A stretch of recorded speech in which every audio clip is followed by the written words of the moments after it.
they says look something about like. the type of race. Like, yeah, it says something about the type of race that what, and I know this right here is like Latin. Is what, Q is what, typo, like Yeah, type. the Asiatic continent. Yeah. Is what types of races from the Asiatic continent. Yep, that's what it's saying. Yep. I didn't want to translate it. So yeah. But since you you pushed know the what you're issue. talking about off over time of just seeing different shit. I can just translate some of it because I know a little bit of Spanish. Okay, now look at these people. Yep. This is a picture of your Seminole Nation fighting against the enemy. This is what we looked at like. This is how we dress. Mm-hmm. That's right. Keep in mind. Now you notice we got different styles of dress, different headgear. That's because we're a conglomeration of tribes right now. Mm-hmm. That's fire. Okay, let's go to the next one. That's fire. How you got that right there? Okay, that's the map we went over earlier. Right. Now, what this say? The goal of Seminole to defeat U.S. Army. Christmas Day, 1837. The Battle of Lake Okeechobee. That was one of the most definitive battles to curb the people being taken as prisoners of war and used as servants. Mm-hmm. That they called the slave system, which we're gonna get to that in a minute because we need to find out what they really was doing with this emancipation shit. Mm-hmm. Okay, let's go on to the next one. Okay, now let's read what this say. It says the Seminole Wars, 3 related military conflicts in Florida between the United States and the Seminole, citizens of a Native American nation. Now look what it say. This is important. Which formed in the region during the early 1700s. Mm-hmm. Mm-hmm. That means that before the 1700s, what we know as Seminoles wasn't formed. Exactly. Go ahead. Right. Now look what it say. Hostilities commenced in 1816 and continued through 1858 with 2 periods of uneasy truce between active conflict. You see what it say now, right? Yep. All right. Now, this is, notice they call it the Seminole Wars. Mm-hmm. We ain't never had no truce with them motherfuckers, is what they not telling you. But let's go on to the next one. That's right. We ain't never back down. Go ahead. Now notice the name at the top of that. Yep. See the year? Yep. 1739, 1858. Now read what it said at the bottom of the picture. The real reason U.S. chattel slavery ended. Okay, all right. Yeah. That's deep. Okay, so in the book Moors and Freemasonry, it say that the Moors was taking different people hostages, and according to their level, they would auction them back off. Keep that in mind. Remember, slaves were supposed to have been auctioned. Yeah. But now in the Moorish prisoners of war. Right. In the Moorish description, though, they saying that they were captives in war that they was auctioning off. I'm gonna put that up on our next one. I'm gonna bring that book out so I can show you what I'm talking about. That's fire. Okay, now let's go on in because we're about to start getting into some serious reading now. Into we got 200 people in this joint. It's getting down. It's going live. Mm-hmm. All right.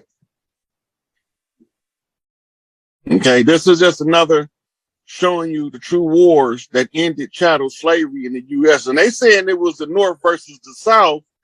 And they told us the North was the ones trying to abolish slavery, right? Mm-hmm, mm-hmm.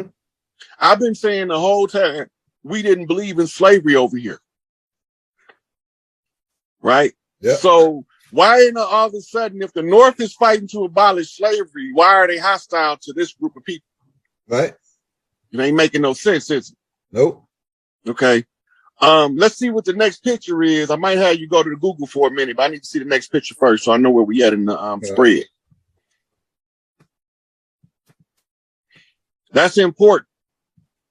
See what it say under there? Your Massey. Delegate wars. The unconquered. You see it say unconquered, right? Yeah, unconquered. Who in the fuck is the Yamasee? Right. Yeah, I know who they is, but like say. Do he look like he came from motherfucking Asia? Nah, he looked like he came from West Africa with the Melodian Moors, the Mandingos, Mansa Musa now. Or he look more like he came from one of these tribes over here. Or he came from the Yamasis, who mixed in with the Washita, who became the Melodian Moors. They came over here and they dressed like that dude just dressed. Okay, let's go to the next picture. Right, because before I start reading what I want to get into, this showing you a picture of actual people that's called Seminoles.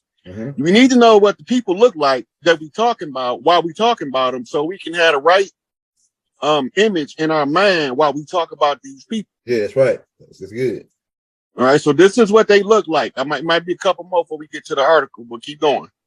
All right. Okay, this is the article. Now stop right here. Go to Google.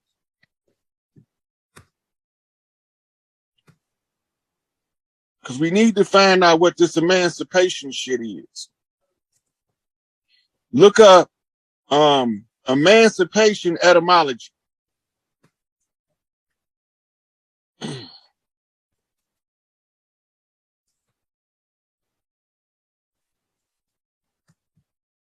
Oh shit. Okay, I didn't even type it.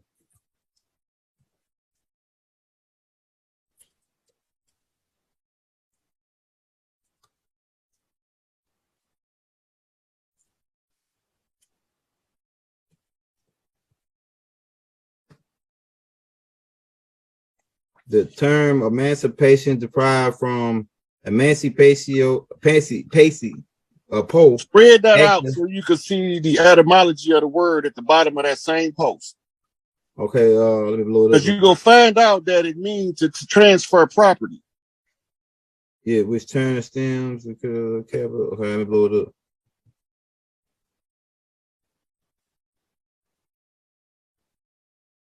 Auxiliary means a free person for previous restraints of legal disability. That's not giving you the etymology of the word, though. Go back. Let me go back. Okay, I go back. All right, this might be it right here. Setting free. Set free from control.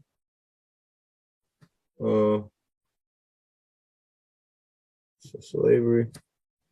Which one you want me to pull up? Because it's mostly talking about the free from restraints, control, or power of another. We need to.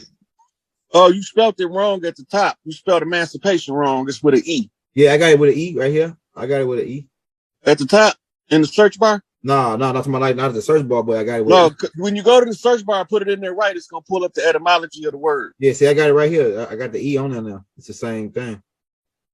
Right, but it's not giving you what we're looking for. You got to write it right in the search box to get the part we're looking for. Yeah, I got it written in the search bar. Okay, right now let's go back to the top. All right. I think you might be delayed. Your stream might be delayed on what you're watching because I got the. Okay, look. Okay. All right. The etymology, the term emancipation derives from emancipatio, the act of liberating a child from paternal authority, which in turn stems from manu capere, or capture from someone else's hands. It's a transfer of property in truth. Right? Yep. It's because that's what it's saying right there, where it's saying liberating the child from the paternal authority, which in turn stems from manu capere, capture from someone else's hands. That means the state, Abraham Lincoln representing the corporation, took the slaves took the POWs from the agents that was holding them in a private capacity and made them become a manumission servant. Put the term manumission in there. M-A-N. Put the search bar out. What? Say it, spell it again. M-A-N-U-M-I-S-S-I-O-N.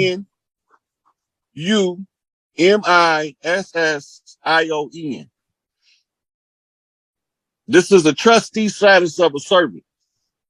And another word for that is subjects, right? Subjects. No. Just pull it up. Let's see what it say. Read what it say. It says it comes from the old French manumission, meaning freedom, emancipation, and it comes directly from Latin manumission, meaning freeing of a slave. It is derived from the word manu, meaning hand, and the same root applies to the word manually, and mirrors means let's go. Okay, now the reason why I have you looking this word up is a legal doctrine called meritorious manumission. So take out etymology and in front of that put meritorious, and I'll spell it for you. Okay, go in front of that word. MERITORIUS.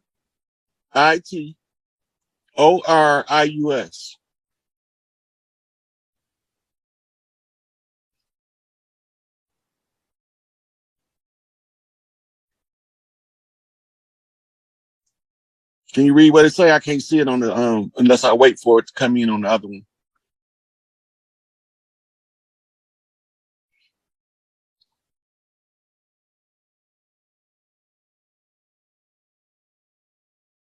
Okay, so the term meritorious manumission comes from the Meritorious Manumission Act of 1710 in the United States, which authorized the legal emancipation of slaves or improvement in their status in return for certain good deeds. Such deeds could include saving a so-called white person's life or saving a white person's property. Right? So this is when they start giving the name freedmen out to the ones who had meritorious manumission. Now, it's the same thing as having trustee status on the plantation.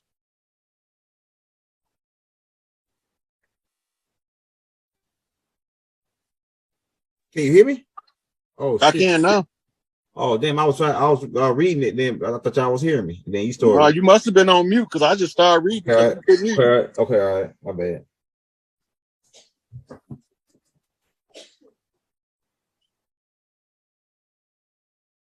Can you hear me? I can hear you now. Oh, that's what they fucking with my shit or something. All right. Where you want me to go now? Okay. Now that we understand that meritorious manumission is trustee status. Trustee status comes by emancipation, which is right in the document or the doctrine of meritorious manumission. If you look right there, you will see where it say emancipation, legal emancipation of slaves. But it don't always mean freedom because it all can mean improvement in their status. You keep hearing everybody talking about status correction, right? This is what they talking about, right? You trying to upgrade to be a slave catcher or trying. Why you always think they got the nigga holding the whip on the plantation? What? You think that's a coincidence? Nope. He moving up the motherfucking food chain. Fiddler on the motherfucking roof. Yeah, okay, now let's go back to the folder so we can read these read this description of what's going on with the Seminole Wars.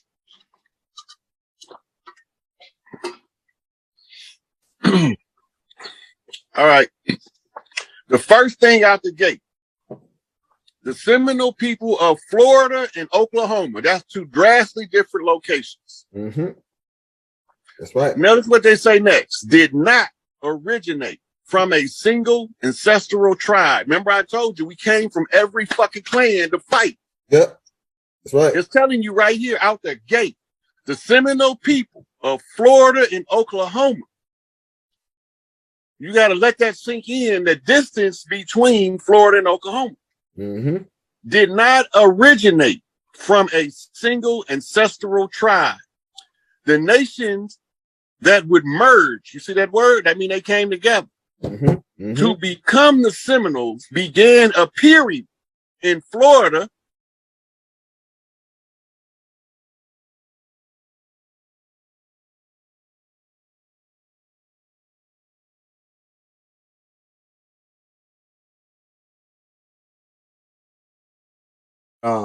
but the tapes don't come out for the rest of the week. I'm gonna show the features of these people, and some of them got the bug eye features. But like if you look at like a lot of y'all, like you, I think you should cop. because the Mike Tyson's types, all of them, they all Shinnecocks in that land up north, like Detroit, and like I said, there's some fall too. That's like Big Meats was Shinnecock in the fall. They like mixed, they like was mixed in, and they come from a royal bloodline. I'm telling you, man. I'm telling you, bro. And I believe, like you said, those people was over here at the same time over there. The same, it was like this land had to be the one land, or we was already just all the way around the world, just like Baba said in the let's hit the record straight book. But those bug eye features, you see some new niggas with bug eye features. Those bug eye features is one of the features of the Shinnecock tribe. The Jones, people with the last name Jones, they from that Massachusetts Shinnecock tribe. Hey, look, I can tell from the comments, it's a lot of us that know who the fuck we is. And they putting this shit on the flow.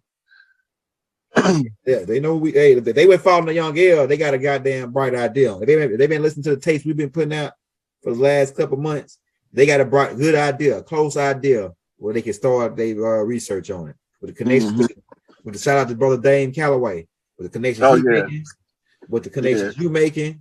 All of like the older master teachers like Taj Tariq Bey, we taking out some stuff that he putting in there. Other beings. So let's since we bringing up some of the others, you know, and you mentioned Taj. There's something that they're not understanding that Taj has been teaching for, and they still not getting.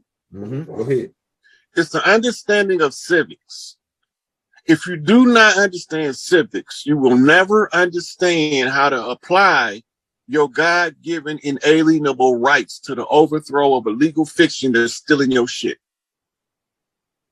You have to understand how civics is being used, because as legalese, that's the binding contractual language. They got us all trapped into a caste system that if you can't see your way out of it, you can't break free. Right? The caste system is based on the artificial perception of the people with lighter skin is in a superior social position than the people with the darker skin. This is because the statuses in law, legal white person or free legal white person, is a legal status, and a black person is also a legal status, but they are also chess terms. Yeah, go ahead. You're going in. The attacker takes the pieces, the white pieces, to attack the black pieces. So they're using the legal terminology. If you go study the Moors, their form of conjure is the game of chess. Exactly. In the Moorish culture, if you're not a chess master, you will never beat them at shit. That's their culture. So once I understood the game of chess, I started playing another game called fifth dimensional chess, Kemetic chess, and Chinese chess. You understand that all of the rules to life is in the board games? Right. Go ahead. But the only ones who's going to get the rules from the board games is the one who have valuable family time to play the games on the board. Exactly. That's why I got Monopoly.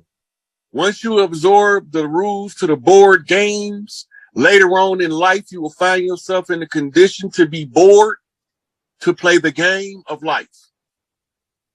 I like how you because the idle mind that they call the devil's workshop is also the workshop of God. This is where they play the game of masterminds from the position of mind. It's mind over the matter. That means the fifth dimensional chessboard is spiritually fought, not physically. For the gods, this is a game. But for the mortals, this is misery. Right. So only if the righteous gods defeat the unrighteous gods will we have a switch flipped on the board to a new game. It's been checkmate. But now we have to have what was done above to be seen below. It has to reflect. It's rolled out according to a galactic clock, Charles Mosley Bay, Clock of Destiny. Once it's rolled out on that galactic clock, you have to understand your tribal ways, Hakeem Bey reference. Once you understand your tribal ways, then you're going to tune in to the metaphysical application of the tribal ways in order for you to perceive reality. See Freeman Hill, Metaphysics, understanding what a Mason is from a Moorish perspective. Right? I think I got that book.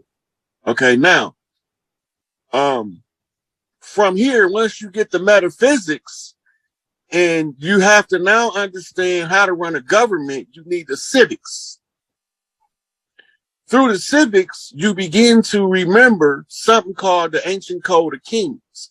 How are kings in the natural kingdom of earth selected versus how do they artificially select them? Right? Mm-hmm. So they put artificial kings that they call presidents and CEOs out in the public, and the real kings remain Amun, the hidden ones. You let the ones who was the newest addition to the human family had an opportunity to rule as long as they don't spill too much blood in the process of learning how to treat other people, because eventually you're going to want to treat people to treat you the way that you treated. You understand that all of the rules to life is in the board games? Right. Go ahead. But the only ones who's going to get the rules from the board games is the one who have valuable family time to play the games on the board. Exactly. That's why I got Monopoly. Once you absorb the rules to the board games, later on in life, you will find yourself in a condition to be bored to play the game of life. I like how you because the idle mind that they call the devil's workshop is also the workshop of God. This is where they play the game of masterminds from the position of mind. It's mind over the matter. That means the fifth dimensional chessboard is spiritually fought, not physically. Mm-hmm. For the gods, this is a game. But for the mortals, this is misery. Mm-hmm. Right.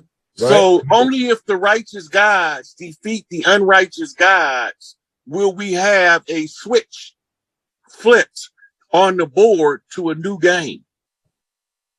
It's been checkmate. But now we have to have what was done above to be seen below. Mm-hmm. It has to reflect. It's rolled out according to a galactic clock, Charles Mosley Bay, Clock of Destiny. Once it's rolled out on that galactic clock, you have to understand your tribal ways, Hakeem Bey. Reference.